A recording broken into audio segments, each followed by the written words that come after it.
talk in this session. So our speaker will be Yi Young, who's a returning speaker. He's spoken at least once before, and he'll be talking to us about OVS DPDK issues in OpenStack and Kubernetes and solutions.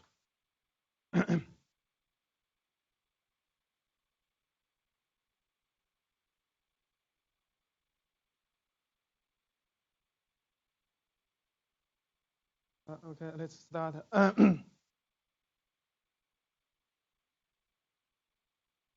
Hey, can you hear me?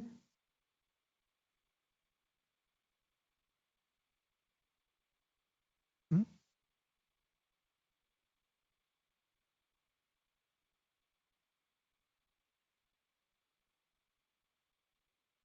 Okay, my name is Yi Yang. I come from Inspur. In this topic, I will talk about OS DPDK issues in OpenStack environment and Kubernetes environment. I also talk about some solutions to these issues.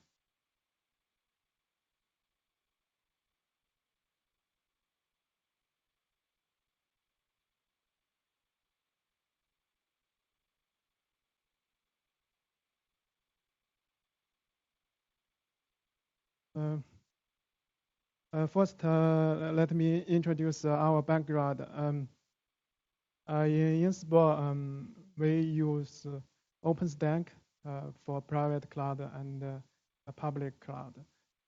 We use OpenStack Neutron as our networking solution. For some user scenarios,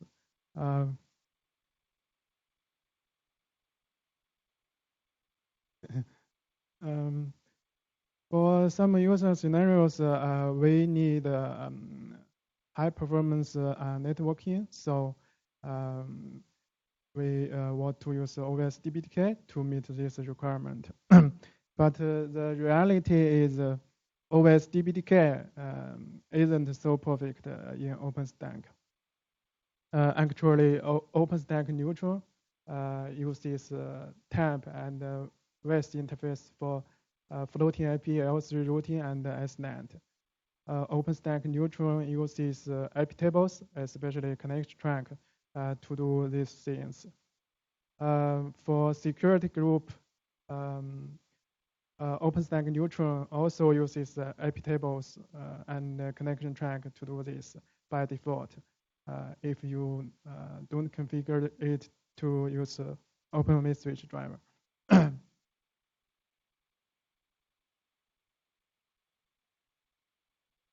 Here, let's check OpenStack Neutron details. Here for floating IP, you can see networking namespace for Q router and floating IP.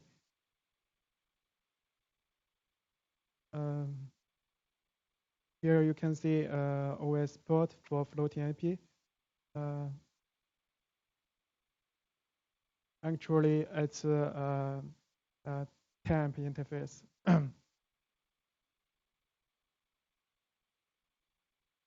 For floating IP, it also uses veth interface. Here you can see.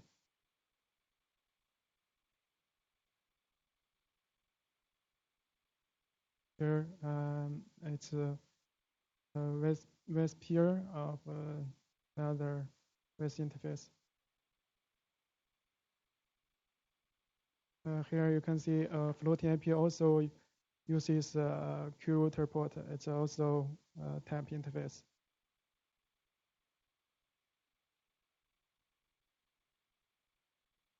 You can see in Q router namespace, you can see TAMP interface and veth interface.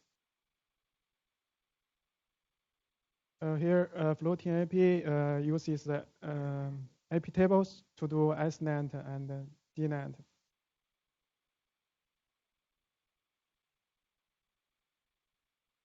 Floating IP also uses in kernel routing table to handle L3 routing. For floating IP QoS, if you enable this feature, you need use veth interface because vSwitch temp interface cannot handle QS.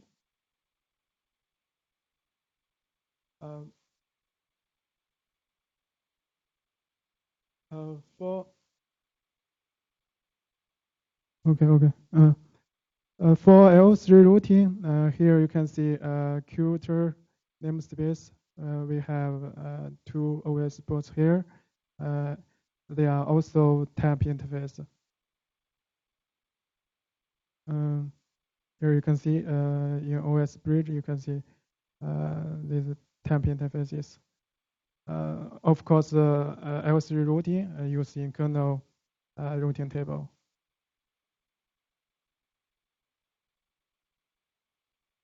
For SNAT, actually it uses more OS ports to handle SNAT. Here you can see SNAT ports. They are all temp interfaces. SNAT also uses Qt port.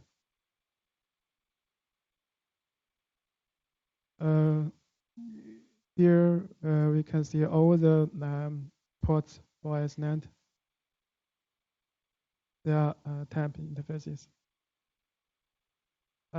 SNAT also uses IP tables to do SNAT and use kernel routing table to do L3 routing.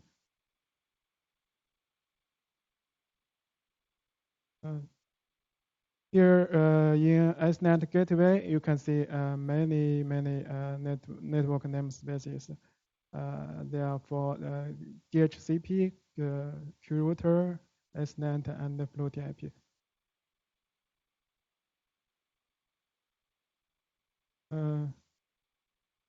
Here in SNAT gateway, if you check OS bridge, you can see many OS ports. Here we have VXLAN ports, SG ports for SNAT, QR port for QRouter, and TAM port for DHCP, and the FG tab, the FG port for floating IP. So here, let's summarize these things. Actually, Openstack neutral highly depends on IP tables, especially connection track. It uses the tab and the veth interface to handle these things. It also uses in kernel IP routing. For that place, it uses IP tables in kernel routing and OS kernel data path. So actually, it's a mixed data place. For SNAT gateway, it has many OS ports. So the performance will become worse and worse when the number of ports increase. For our case, we have 500 compute nodes in our data center. But in SNAT gateway, OS bridge has about 1,500 OS ports there. So the performance is a big issue.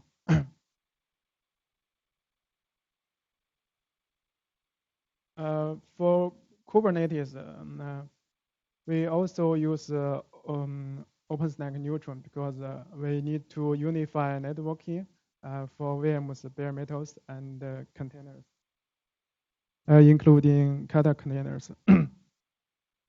By OpenStack neutral, VM's bare metals and the containers can intercommunicate in L2 and L3 layer. So we use Kubernetes to support Kubernetes. So by this project, VMs and containers and Kata containers and bare metals can use one networking solution. For that play, we use OVS or OVS DPDK. For container, veth interface is used.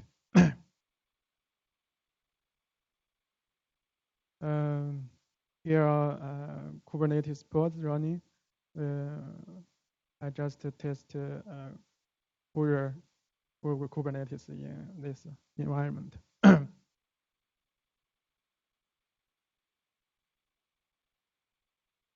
Here you can see for a normal container, it uses veth interface. Here the interface is temp name, but it's a veth interface. You can see driver is the veth.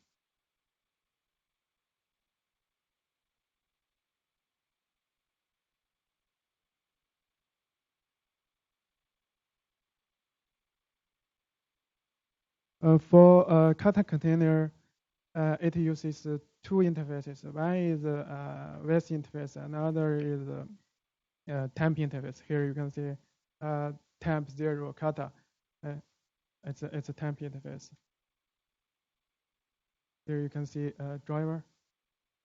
The last one is ta. It's a temp interface.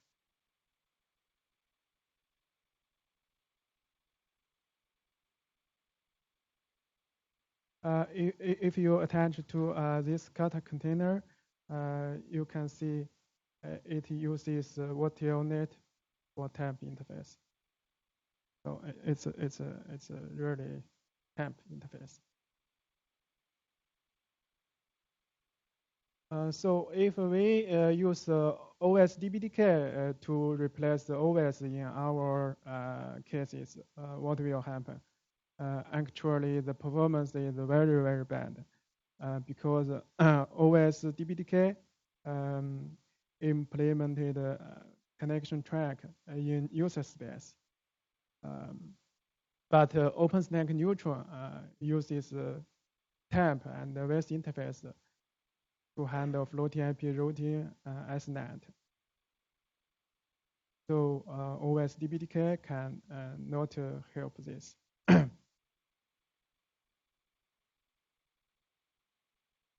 Here we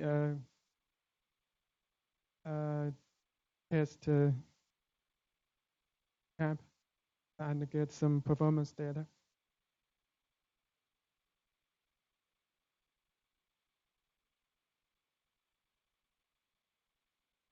You can see for OS kernel data path, the performance number is 37.2 Gbps. But if we use the OS DPDK data path,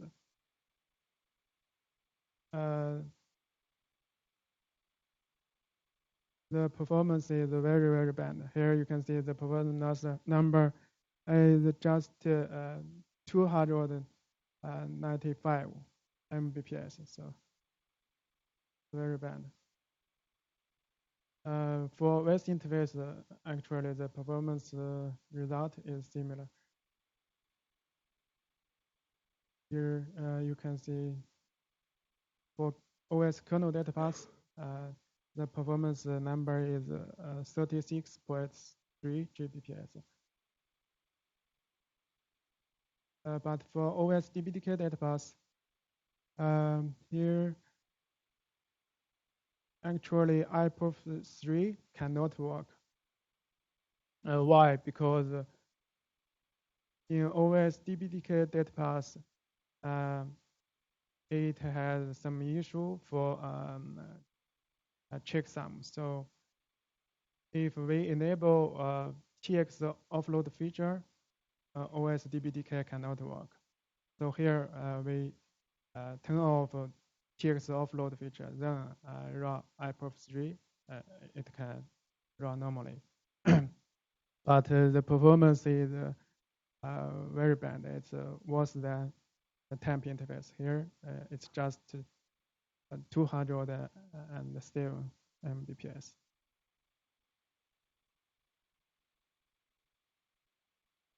Actually, in official document for OpenStack Neutron, it also provides some warnings for OVS DPDK. So for DVR mode, performance is degraded. So you shouldn't use OVS DPDK for this. Especially for veth interface. If you use veth interface, DHCP cannot work because it has a TCP checksum issue. So you need to use a temp interface for this.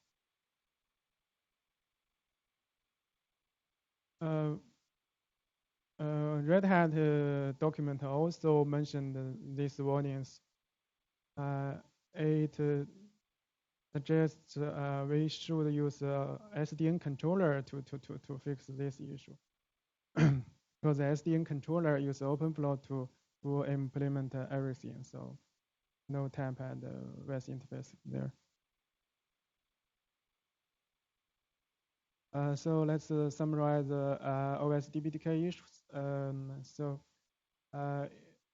if we use OVS DPDK, you can see temp interface and veth interface performance is very, very poor. So the conclusion is we cannot use OpenStack Neutron and OVS DPDK in our production environment. We also cannot use Kubernetes and OpenStack Neutron and OVS DPDK in our production environment.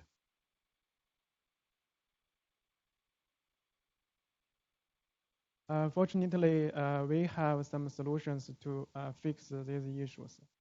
The first one is we can use batch process for temp interface and veth interface receiving. Current OS implementation just receives one packet from temp interface and veth interface. So the performance is bad. I have posted a patch to fix this issue. It uses a batch process to receive packets. By this patch, we can improve performance dramatically, about 7 times improvement.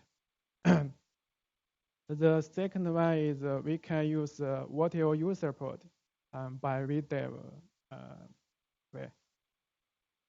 Here, if you use WTL user port, you need to load the vhost net driver, then and WTL user port by vdev.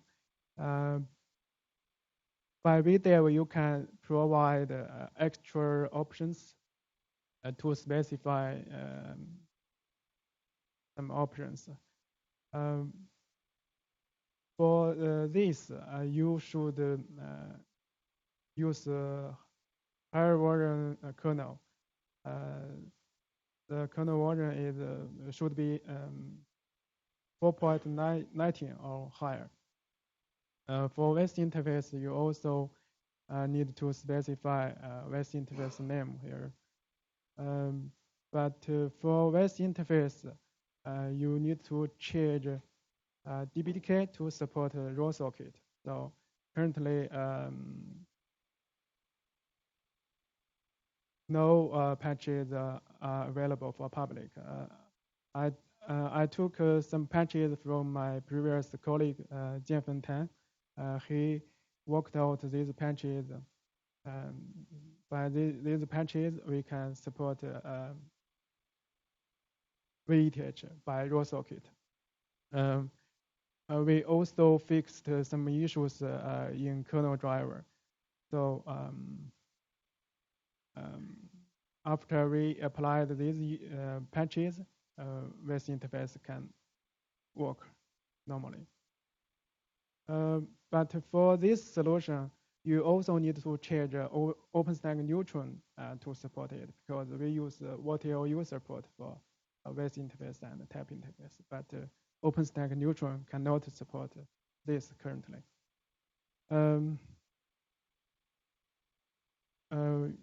you also can use some other solutions such as Open Daylight. If you use this SDN controller, you can avoid these issues because the SDN controller just use OpenFlow to implement everything. So no temp and veth interface there, so no issue there. You also can use OVN to fix this. The way is similar. Here is the principle of WTL user.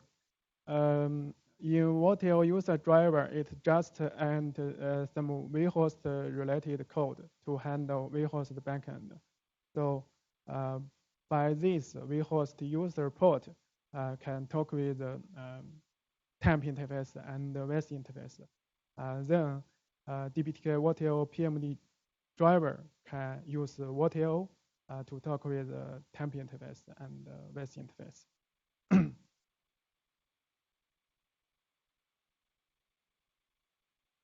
Here we get some performance data for these solutions. Here, if we use a bench process solution, you can see the performance number is 1.96 Gbps. For veth interface,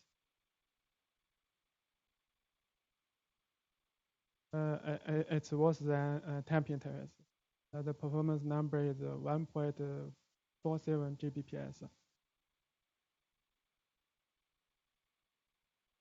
If you use the WTL user solution, you can see performance is higher. For temp interface, it's about 5.39 Gbps. It's much higher than bench process. For veth interface, it's worse than temp interface. Just 2.49 Gbps. So about half of temp interface. Here, let's compare performance between these solutions. The best column is for current OVS DPDK. You can see the performance is very bad. For temp and veth interface, it's just about 0.2 Gbps. But if we use bench process, we can boost performance to 1.96. It's about 7 times improvement. If we use WTL user, you can boost performance much more. It's about 18 times. But these solutions cannot match OVS kernel data bus.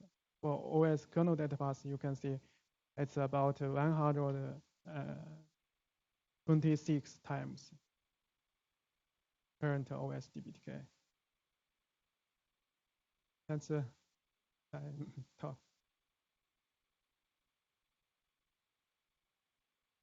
Let's thank our speaker.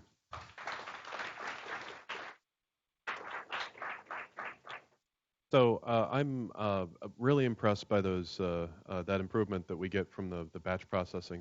Thank you for checking into that. I never would have guessed it would make such a big difference. I really hope we can get that in there. So we're out of time for this session. We have a we really are out of time, but we're at a 15-minute break. So why don't you come on up and talk to Yi and everyone. Feel free to come back in about 15 minutes. 10:54.